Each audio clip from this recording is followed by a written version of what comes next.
শেষ হয়ে গেল ব্রাজিলের বিশ্বকাপ। নরওয়ের কাছে হেরে রাউন্ড অফ 16 থেকেই ব্রাজিলের বিদায়। অন্যান্য বিশ্বকাপগুলোতে তাও তো কোয়ার্টার ফাইনাল, সেমিফাইনাল পর্যন্ত যেতে পেরেছিল, কিন্তু এই বিশ্বকাপে রাউন্ড অফ 16-এই ব্রাজিলের পথ চলা থেমে গেল। নরওয়ে, আর্লিং হাল্যান্ডের নরওয়ে, এই আর্লিং হাল্যান্ড হতে পারেন সবচেয়ে বড় থ্রেট।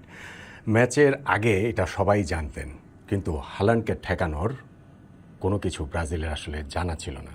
দুইটা গোল তিনি করেছেন।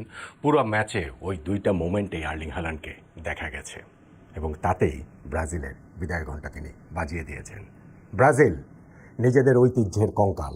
এই ব্রাজিল আর সেই ব্রাজিল নাই। এই ব্রাজিল শুধুমাত্র নস্টালজিয়ায় আছেন। এই ব্রাজিল শুধুমাত্র মানুষের মুখে মুখে আছেন।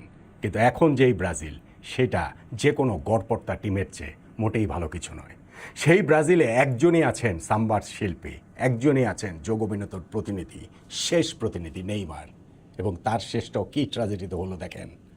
ইনজুরি টাইমের শেষ মুহূর্তে পেনাল্টি থেকে তিনি একটা গোল শোধ করলেন, এবং তাতে করে ওই অফসোসটা আরও অনেক বেশি করে বাড়ল যে নেইমার যদি ম্যাচের শুরু থেকে থাকতেন, যদি ওই সময়টা ব্রুনো গিমেরেজ যে ম্যাচের শুরুতেই পেনাল্টিটা মিস করেছেন, ওই সময় নেইমার থাকলে, নেইমার পেনাল্টি থেকে গোল করলে গোলটা তো তিনি করতেনই, এবং করতেন যে সেটা তিনি শেষেও বুঝিয়েছেন, তাহলে হয়তোবা সব কিছুই অন্যরকম হতো।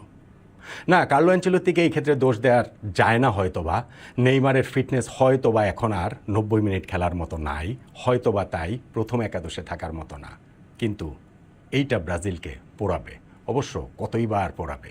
সেই 2002 বিশ্বকাপের পর থেকেই তো পোড়াচ্ছে। ব্রাজিল তাদের ফুটবল ইতিহাসে এই প্রথমবার 6টা বিশ্বকাপ চলে গেল যে তারা শিরোপা জিততে পারছে না, পারল না। এবং আদৌ এই ব্রাজিল আর কোনোদিন শিরোপা জিতবে কিনা, আদৌ আর কোনো ম্যাজিশিয়ান আসবেন কিনা, নেইমারই যেটা পারেননি, এর পরবর্তী প্রজন্মের